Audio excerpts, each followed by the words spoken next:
बात कर लेते हैं तीसरे टी20 की। पाकिस्तान ने तीसरे टी20 के लिए स्क्वाड अनाउंस कर दिया है न्यूजीलैंड के खिलाफ।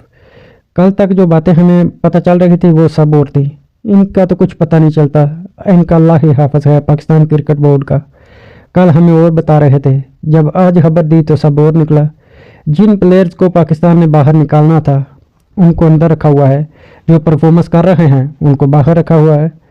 बात कर लेते हैं आज जो अनाउंस किया स्क्वाड न्यूजीलैंड के खिलाफ तीसरे टी20 के लिए। Mohammad Rizwan, Saim Ayub, Babar Azam, Fakhar Zaman, Azam Khan wicket keeper, Mohammad Nawaz, Shaheen Shah Afridi, Mohammad Wasim junior, Haris Rauf, Zaman Khan. अब बात कर लेते हैं आज़म खान की। कल तक हमें बताया जा रहा था कप्तान के साथ बात करते हुए कि आज़म खान को रेस्ट दी जाएगी। कल तक हमें बताया जा रहा था हसीबुल्लाह खान आज़म खान की जगह पर खेलेंगे। जब आज टीम अनाउंस की गई, आज़म खान वहाँ के वहाँ हैं। ये पर्ची वाले जान नहीं छोड़ेंगे टीम की। क्या हसीबुल्लाह खान बेंच पर बैठे बैठे ही पाकिस्तान वतन वापस चले जाएंगे? अब्बास फरीदी अनफिट होकर टीम से बाहर चले गए। अब्बास फरीदी की जगह जमान खान को शामिल कर लिया गया। जमान खान पाकिस्तान क्रिकेट टीम के लिए एक अच्छा साइन है। आमर जमाल की जगह वसीम जूनियर को खिलाया जा रहा है। अच्छा हुआ, आमर जमाल को रेस्ट मिल जाएगा और वसीम जूनियर का भी तजर्बे का पता चल जाएगा।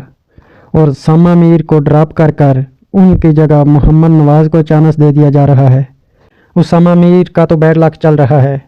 देखते हैं मोहम्मद नवाज कल कैसा खेलते हैं। इफ्तिखार अहमद एक अच्छा प्लेयर है। शहनशाह अफरीदी इफ्तिखार अहमद से बॉलिंग किस लिए नहीं करवा रहे? बैटिंग में इफ्तिखार अहमद का बैड लक चल रहा है, उनका बल्ला नहीं चल रहा। शहनशाह अफरीदी से कैप्टनी पर बहुत ज़्यादा सवाल उठ रहे हैं। शहनशाह अफरीदी इफ्तिखार अहमद से बॉलिंग क्यों नहीं ले रहे? इफ्तिखार अहमद भी टीम से बहुत जल्द आउट होने वाले हैं क्या? अब तक के लिए इतना ही। क्रिकेट की हर न्यूज़ देखने के लिए हमारे पेज को लाइक, फॉलो और दोस्तों तक शेयर ज़रूर करें। मिलते हैं जब पाकिस्तान का कल मैच शुरू होता है। अल्लाह हाफिज़। हमारे पास नसीम शाह थे जो नया बॉल करते थे।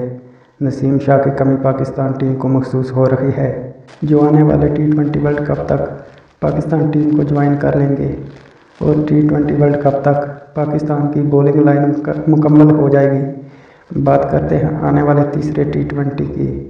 जमान खान को ट्राई कर लेना चाहिए। तीसरे टी20 में जमान खान बुरी कंडीशन में अच्छी बॉलिंग करने का तजर्बा रखते हैं और हारिस रऊफ़ को एक मैच में रेस्ट दे दिया जाए। ख़ास तौर पर स्पेशली मोहम्मद वसीम जूनियर को भी तीसरे टी20 में ट्राई कर लेना चाहिए। वसीम जूनियर ने वर्ल्ड कप में बहुत अच्छी बॉलिंग की।